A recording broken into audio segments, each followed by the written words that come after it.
Have you ever stopped to think that sometimes the biggest news doesn't come with a big, fancy announcement? It doesn't always have a press conference with lots of cameras and microphones. Sometimes, the most important things happen in the quietest moments, behind closed doors, when almost nobody is watching. That's exactly what just happened with Princess Anne. She was given one of the most powerful and important titles in the whole British monarchy. But the really interesting part isn't just the title itself. It's the secretive and quiet way it all went down. No big speech, no official statement on the royal website, no carefully planned press release.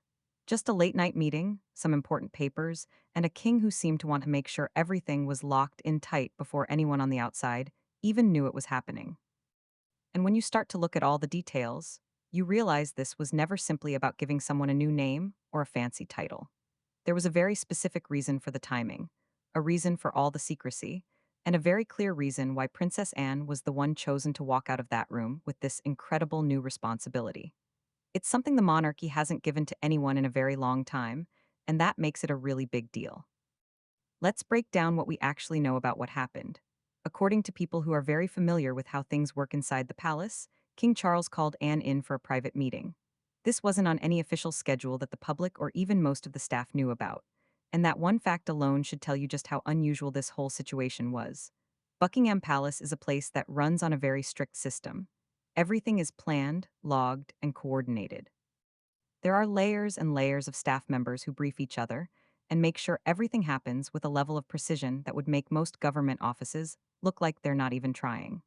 So when a meeting happens completely off the books, with senior aides reportedly told to leave the hallway before it even started, you can be sure that's not a mistake or an oversight. That is a very deliberate choice to keep something secret. People who described the mood inside the palace that night said King Charles looked exhausted, but also completely resolved. He didn't look unsure or hesitant. He looked tired and determined, which is actually a very specific kind of energy you only see when someone has been thinking about a tough decision for a really long time and has finally stopped arguing with themselves about it. Whatever was in that document he signed, he had already made up his mind long before Anne even walked through the door. Now, to really understand why this moment is so important, you have to understand who Anne is within this family. She is genuinely unlike anyone else in the royal circle. While the rest of the monarchy has spent years trying to manage image problems, drama with certain family members, and the constant pressure of what the public thinks, Anne has essentially been doing the exact same thing she has always done. She shows up, she works incredibly hard, and she doesn't seem to care very much whether anyone is watching her do it. In 2023 alone, she carried out 457 royal engagements. That's more than King Charles himself did. She has been doing this kind of work since she was a teenager, and she has never really stopped. People sometimes describe the British monarchy as an institution built on appearances and looking good in public. For a lot of its members, that is honestly a fair criticism. But Anne is the exception to that rule. Her reputation is built on actual, real work and results, and the whole family knows it. The bond between Anne and Charles is also really important to understand here because it goes so much deeper than just sibling loyalty. They grew up only 2 years apart. With their parents constantly traveling for royal duties, the two of them leaned on each other in a way that shaped the relationship they still have today. That closeness has never really faded. Anne is famously one of the only people in Charles's inner circle who will tell him the truth, even when he doesn't want to hear it. She gives him her real opinion, pushes back when she disagrees, and he genuinely values that honesty, which is rare for someone in his powerful position. The gold stick and waiting title he gave her during his coronation was widely seen as just a ceremonial gesture. But people who really understand how Charles thinks saw it very differently. That was him putting his trust in her out in the open for everyone to see. The Princess Royal Regent designation takes that trust to an entirely new and much more powerful level. And then there is Sir Timothy Laurence, who has quietly become a bigger piece of this story than most people realize. Timothy has spent roughly 30 years being almost entirely invisible by royal standards. He is Anne's husband, a former naval officer, polite and composed in every public setting, and almost never in a headline. In a family where even minor figures attract constant media attention, that level of discretion is not accidental. It is a conscious choice that has defined his entire position within the household. He has never held an official royal role. He received no princely title when he married Anne. He has essentially spent 3 decades standing 2 steps behind the woman he married and doing it without complaint. When Charles recently elevated him to Knight Grand Cross of the Royal Victorian Order, which is the highest rank available within that honor system, people who follow royal appointments closely noticed immediately. Not because of what the title means on paper, but because of who gives it and why. The Royal Victorian Order is entirely the monarch's personal gift. It does not go through government channels or committees. It is a direct expression of gratitude from the sovereign himself, which means Charles chose to give this honor deliberately at this particular moment. The circle of people who hold that rank includes Queen Camilla, Catherine, and the Duchess of Edinburgh. For Timothy to now sit symbolically alongside those names signals something important. It does not make him a working royal. It does not give him constitutional authority.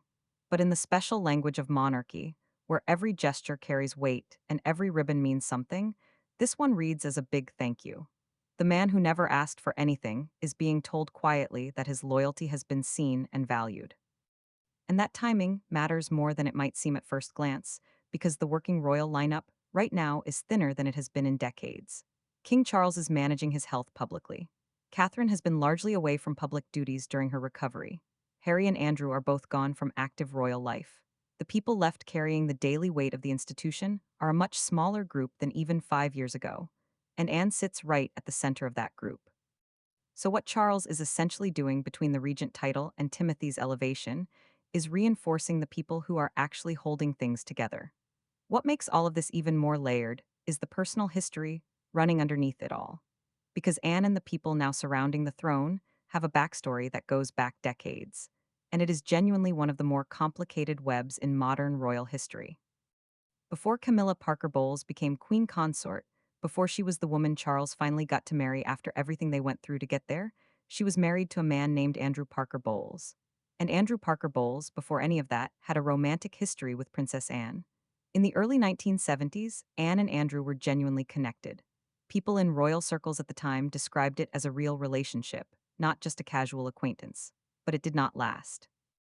And the reason it ended was not a scandal or family intervention in any dramatic sense. It ended because Andrew was Catholic. And at the time, royal tradition made that kind of union essentially impossible for a Protestant princess. So they went their separate ways. Andrew eventually reconnected with Camilla Shand, a woman he had known before. And in 1973, they married. Meanwhile, Charles had already fallen for Camilla himself, hard, before royal duty and the pressure of the crown pushed them apart. Camilla married Andrew. Charles eventually married Diana. And Anne, for her part, married Olympic equestrian Mark Phillips that same year.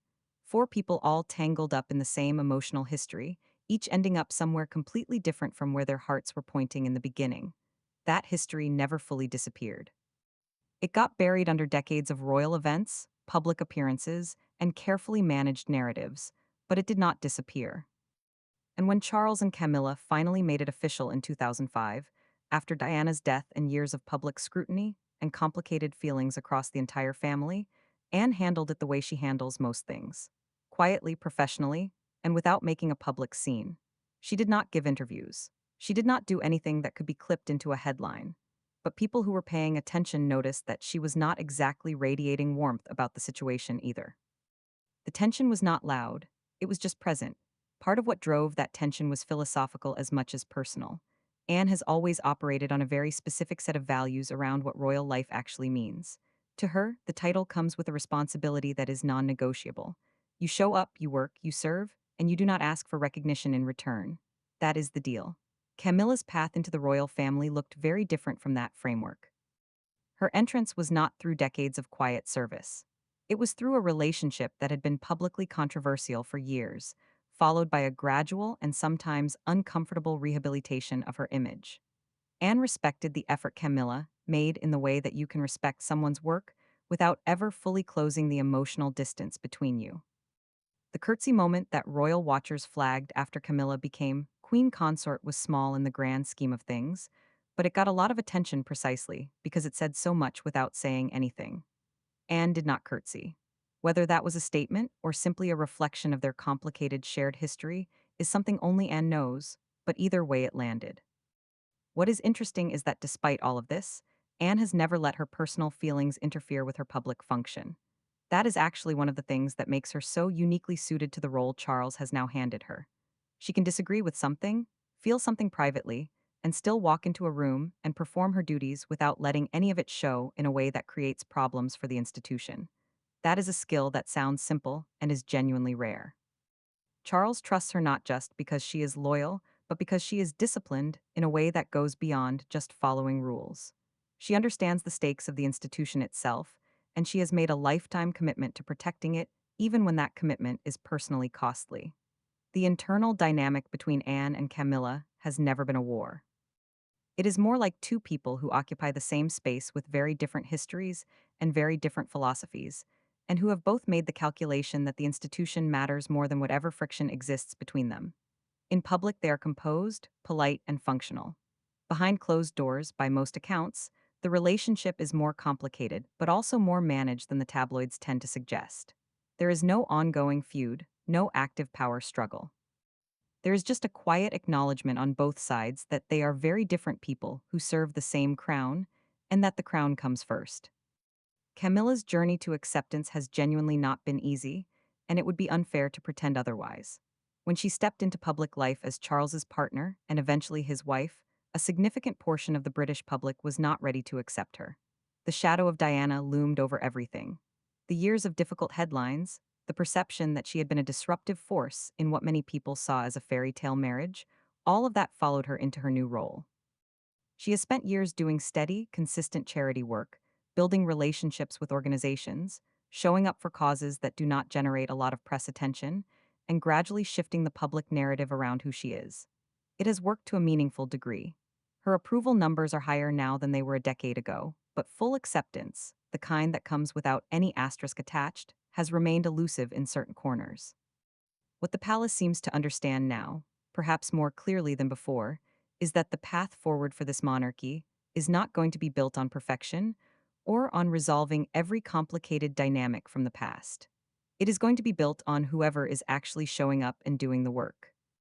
And on that measure, the current picture is Anne at the center, Timothy quietly elevated and acknowledged, Camilla steadily building her record, and Charles managing his health while trying to stabilize an institution that has had a genuinely difficult few years. The Princess Royal Regent title is the most visible piece of that picture, but it is not the only piece. The documentary that the BBC aired on Boxing Day 2023 gave the public a rare look at what the transition into this new reign actually felt like from the inside, and it was more human than most people expected. Charles III, the coronation year, followed Charles and Camilla through their first year as monarchs, from the period immediately after Queen Elizabeth's death through the coronation and into the quieter months that followed. Robert Hardman wrote it. Helena Bonham Carter narrated it, and the overall tone was warm without being too sweet or fake. What made it interesting was not the ceremony footage, which everyone had already seen, but the smaller moments that slipped through. Charles and Camilla laughing with their team during rehearsals, the Archbishop of Canterbury forgetting a line from a prayer, and everyone in the room visibly trying not to react. Prince William teasing his father about his hands while Charles struggled with his ceremonial robe. These are not the kinds of moments that get staged for a camera. They are the kinds of moments that happen when people are genuinely comfortable with each other and have temporarily forgotten they are being filmed. Anne's contribution to the documentary was one of the more emotionally honest sequences in the whole film. She talked about watching the crown being removed from her mother's coffin during the funeral and described feeling a deep sense of relief in that moment. Not grief specifically, though the grief was obviously there. Relief, the sense that her mother's long years of duty had finally been allowed to end. She also revealed that Queen Elizabeth had worried about dying at Balmoral, concerned that it would create logistical difficulties for everyone around her. Anne said she had tried to reassure her mother that she should not let that kind of thinking influence her decisions about where she spent her time. That is such a specific and telling detail.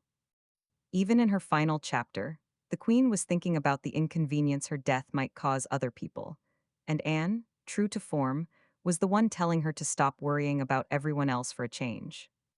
The documentary received mostly positive reviews, but also nearly 900 complaints to the BBC after it aired, with many viewers arguing it was more of a public relations exercise than a genuine piece of journalism. That criticism is not entirely unfair. The film made no mention of Harry, no mention of Andrew, no reference to the coronation protests, and nothing that could be described as critical of the royal family in any meaningful way. Graham Smith from the anti-monarchy group Republic called it a PR film dressed up as history, which is a pretty accurate description of what it was, but that does not mean it was without value. What it captured, even within its obvious constraints, was a family trying to find its footing after an enormous loss, while simultaneously performing one of the most scrutinized public events in recent British history. The nerves were real, the humor was real, the exhaustion was real, and for viewers who were willing to watch it on those terms rather than as investigative journalism, it offered something genuine. The picture that emerges from all of this, from the Regent title to Timothy's elevation to the documentary to everything that has played out publicly over the past 2 years, is of a monarchy in active transition that is leaning very hard on a small group of people to hold the center. Charles is leading that transition while managing a cancer diagnosis that he has handled with more openness than any previous British monarch would have considered. Catherine has been navigating her own health situation with a similar kind of public honesty that felt genuinely new for this family, and Anne has been doing what Anne always does, which is absorbing whatever is required of her and delivering it without commentary. The Princess Royal Regent designation is significant not just because of what it allows Anne to do constitutionally, but because of what it communicates about the state of the institution. A monarch does not reach for that title unless there is a real possibility it will be needed. Charles is not being dramatic or overly cautious by putting this in place. He is being practical, which is actually one of the more reassuring things about how he has approached this reign so far. He is not pretending everything is fine. He is not performing strength he does not have. He is making structural decisions that protect the institution in his absence if absence becomes necessary. And he is doing it by placing that responsibility in the hands of the person he trusts most completely. Anne has earned that trust across a lifetime of service that most people in her position would not have sustained. She competed in the 1976 Montreal Olympics as an equestrian, becoming the first British royal to compete at that level. She survived a kidnapping attempt in 1974 and reportedly told her attacker, in her exact words, "Not bloody likely," which honestly tells you everything you need to know about her character. She raised her children, Peter and Zara, without royal titles so they could have something closer to a normal life. She has shown up for causes that do not generate headlines and engagements that do not come with cameras year after year without needing any of it to be noticed. The gold stick and waiting at the coronation was Charles publicly saying he sees all of that. The regent title is him saying he is counting on it. What this family looks like right now is smaller, more strained, and more dependent on fewer people than it has been at any point in recent memory. But it is also in some ways more honest about what it actually is than it has been in a long time. The gap between the public image and the private reality has narrowed not because the palace has suddenly become transparent, but because the circumstances have forced a kind of authenticity that image management alone cannot sustain. When a king is dealing with cancer and still showing up, when his daughter-in-law is navigating a serious illness publicly, when his most trusted sibling is being handed emergency powers in a midnight signing, the performance of effortless stability becomes impossible to maintain. And maybe that is not entirely a bad thing. The monarchy's long-term survival has always depended less on appearing perfect and more on appearing relevant. Right now, for better or worse, it is impossible to call this family irrelevant. Whether that is enough to carry them through what comes next is the question that nobody inside those palace walls can answer for sure.